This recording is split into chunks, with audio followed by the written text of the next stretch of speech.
Paano mag-order online ng inyong PSA birth certificate, marriage certificate, death certificate, or Sinumar? So yan po ang pag-uusapan natin sa video na to. Pero bago po ang lahat, please don't forget to click the subscribe button dito sa ating YouTube channel para palaging updated sa mga panibagong videos na maaaring kakailanganin nyo rin po in the future. So bago ang lahat, klaruhin po muna natin na ang video na to ay para po doon sa mga mag-o-order online ng kanilang PSA birth certificate at iba pang dokumento. At yung talagang ipapadeliver mo sa inyong bahay or pwedeng pick up sa LBC.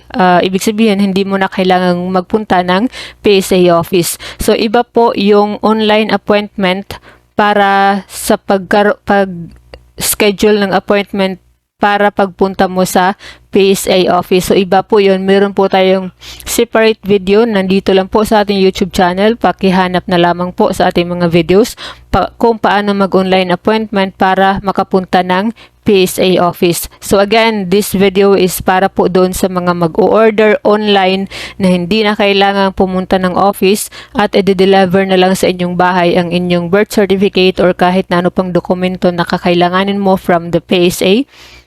Or di kaya ipipick up mo sa LBC. So, umpisahan na natin. So, merong dalawang website sa PSA na kung saan ka maaring makapag-order online. So, beware po.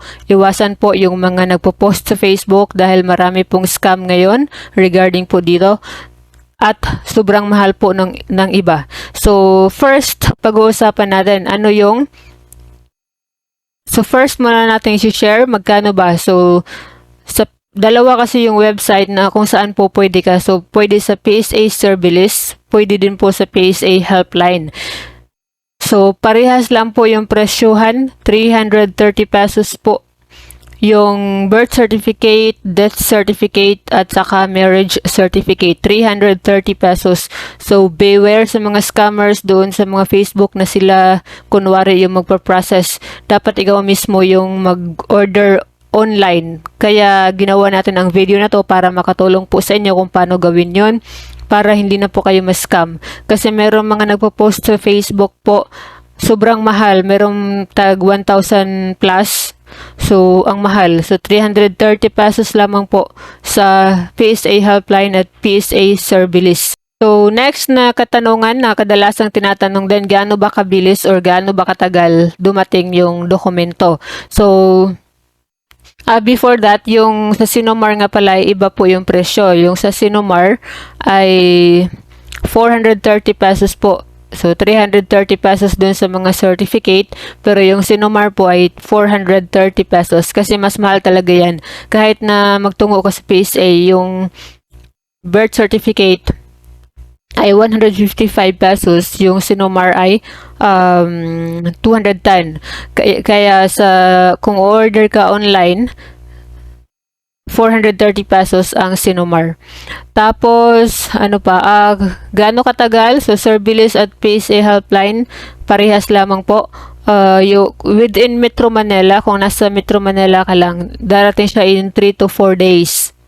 Pero dun sa mga malalayo na provinces, aabutin siya ng 6 to 8 working days. Take note, working days, ibig sabihin hindi kasali yung hindi counted yung Sabado at Linggo, yung walang trabaho.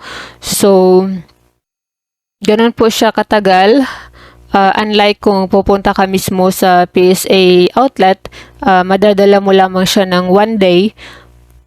Hihintayin mo lamang siya at madadala mo siya within that day. Pero yung Sinumar ay babalikan mo in 3 working days. Pero dahil o-order ka nga online, kaya medyo matagal, i-deliver kasi mismo sa inyong lugar.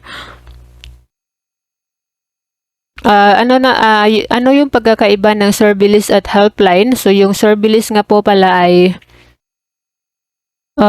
within nationwide lang siya. Dito lang siya sa Philippines magde-deliver. Whereas yung Service, kung halimbawa nasa abroad ka, pwede din po silang mag-deliver abroad po, pero medyo matagal yung days. Yung sa Service, pero yung Helpline ay within the Philippines lang. Pero sa presyohan at sa number of days, same lang po sila. So, So, final question na sasagutin natin bago natin umpisahan ituro kung paano mag-order online. So, huling katanungan, paano ba yung pagbabayad? So, yung pagbabayad po ay kailangan bayaran po kaagad pagkatapos mong mag-order online. Tapos, po pwedeng GCash, Paymaya, tapos online banking. Po pwede din ata 7-Eleven. So, mamaya i-clarify natin.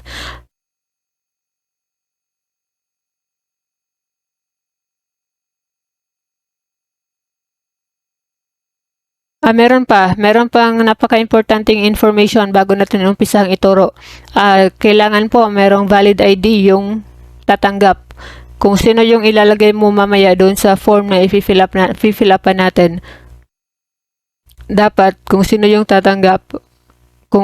Pwede kasi authorized person.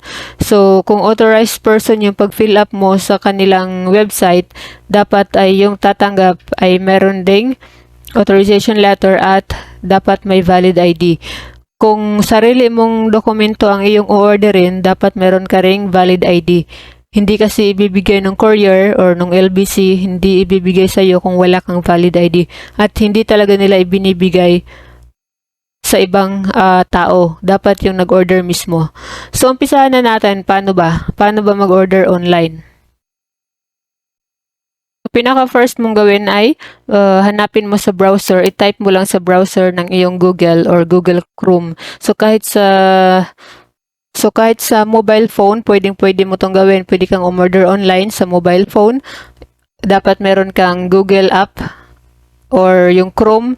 Tapos dito sa search tab, i-search mo lamang yung PSA helpline kung gusto mo ng PSA helpline. Actually, yung process ay parehas lamang po, kaya PSA helpline na lang po yung ituturo natin sa video na to. Pero doon sa PSA Service, parehas lamang po yung proseso. Kailangan mo lamang pong mag-fill up ng mga form. Tapos, same din po na tumatanggap sila ng GCash, Paymaya at yung online banking. So, again, i-type mo lamang PSA helpline. Ganito po, PSA helpline.